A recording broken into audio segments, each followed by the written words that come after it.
여러분들 오늘 교육은 바르게 앉기에 대해서 이야기할 겁니다. 바른 자세로 앉는다는 게 어떤 걸까요? 차렷하면 주먹을 여기다 쥐고 팔을 좁혀서 차렷 자세, 바른 자세로 배웠는데 그러면 그 다음 바른 자세는 뭘까요? 이렇게 하고 바른 자세 있으면 좋을까요? 아니면 턱을 살짝 당기고 지그시 아래를 내려다보면, 근데 이런 것들이 바른 자세가 아니라는 사실입니다. 어떤 게 바른 자세냐? 꼬리뼈가 이렇게 올라가는 거예요. 꼬리뼈가 내려가면은 안 되는 거예요. 자, 이게 바른 자세로 앉아 있는 거잖아요. 바른 자세로 앉아 있으면은 꼬리뼈랑 바닥의 높이가 이렇게 떠 있어요.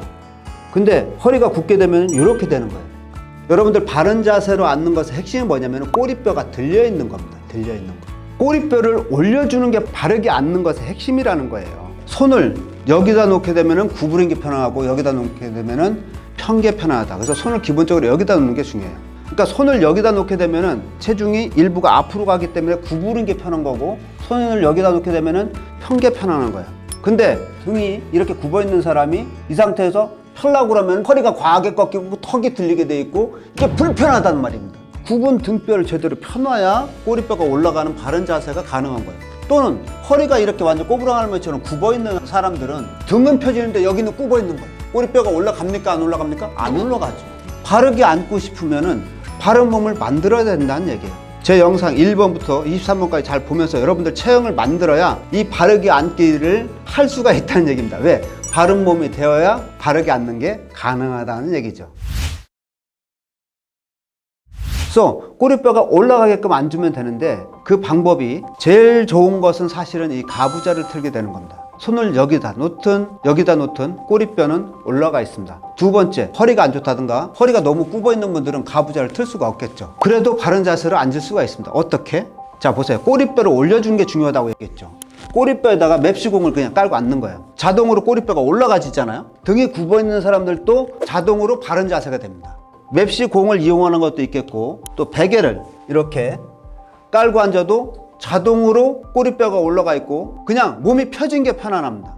베개도 없고 공도 없다. 방석 같은 걸 말아서 써도 되고, 심지어는 이런 책 같은 거를 깔고 앉더라도 자동으로 그냥 편해집니다. 이렇게 구부리면 불편해요. 그냥 자동으로 바르게 앉아집니다. 애쓰지 마세요. 바르게 앉으려면 어떻게 된다? 맵시공이나 베개나 방석을 접어서 앉거나 책을 깔고 앉는 것도 좋은 방법입니다. 또 의자에 앉아 일할 때도 많지 않습니까? 그때 맵시공이 큰 공이 있고 작은 공이 있습니다. 그러니까 큰 공을 등에다 대고 이렇게 앉게 되면은 등이랑 허리가 쫙 펴집니다.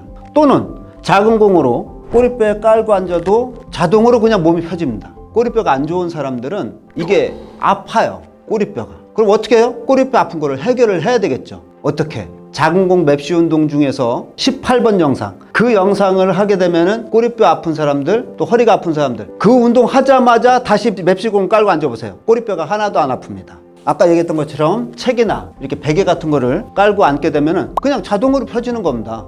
척추가 등이 많이 굽어 있는 사람들도 일상에서 바르게 노동하고 바르게 생활할 수 있도록 해주는 운동입니다. 자, 제 책상인데요. 제 모니터 높이 한번 보시겠습니까? 저처럼 가구를 짜서 이렇게 모니터 높이를 올려놔도 좋고요. 처음에 일을 하다가 나중에 이렇게 됩니다. 그때 베개를 깔고 앉게 되면은 이렇게 되는 게 불편해요. 자동으로 그냥 펴지고 하루 종일 여러분 건강한 상태를 유지할 수가 있습니다. 또는 등에다가 공을 받치게 되면은 자동으로 그냥 편안해집니다. 일상생활에서 바르게 앉는 것 이렇게 쉽습니다. 바른 몸이 되어야 바르게 앉는 게 가능하다는 걸 말씀을 드렸고, 바른 몸이 아직 안 됐어도 공과 베개 또는 방석, 책 같은 걸 깔고 앉아도 여러분들 바른 자세로 생활할 수 있다는 거 말씀드립니다. 여기서 몇 가지 말씀드릴 게 있습니다. 바른 자세, 또 바르게 앉기 이런 걸 강의하시는 분들이 흔히 하는 얘기가 있습니다. 무릎이 아픈 분들은 무릎 꿇고 앉지 마라, 또는 양반다리를 하지 마라, 가급적이면 의자에 앉는 습관을 들여라, 또 의자에 앉을 때도 엉덩이를 받쳐서 앉아라. 우리처럼 엉덩이에다가 맵시베개를 깔고 앉으라고 했는데 다른 분들은 이 하체에 하중이 실리도록 이걸 깔고 앉으라는 건데 저는 개념이 다릅니다. 꼬리뼈가 이렇게 올라가게끔 앉는 겁니다. 그럼 척추가 똑바로 서지고 다리에도 허리에도 몸에도 부담이 오지 않고 바른 자세로 앉을 수 있다는 개념을 가지고 있죠. 특히 무릎 꿇고 앉지 마라, 양반다리 하지 마라. 무릎 꿇고 앉을 수 있는 게 정상이잖아요.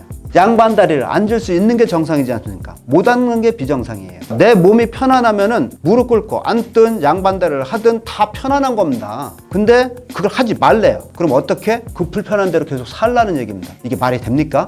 재활 운동이 뭐예요? 관절의 가동 범위를 확보하고 근육이 정상적으로 발동을 해서 내 몸을 자유롭게 쓸 수 있도록 만드는 게 재활 운동 아닙니까? 맵시 운동을 해서 좋아지신 분들 정말 많습니다. 앞으로 진행될 영상, 바른 몸을 만들고 자는 운동법을 공개할 겁니다. 근데 여러분들이 미리 1번부터 23번까지 익히고 나야 이 운동을 익히기가 좋습니다. 그리고 이어질 영상은 불면증을 치료하는 운동법을 공개할 겁니다. 효과가 대단히 좋습니다. 기대하고 들으셔도 좋습니다. 다음 영상에서 뵙겠습니다. 감사합니다.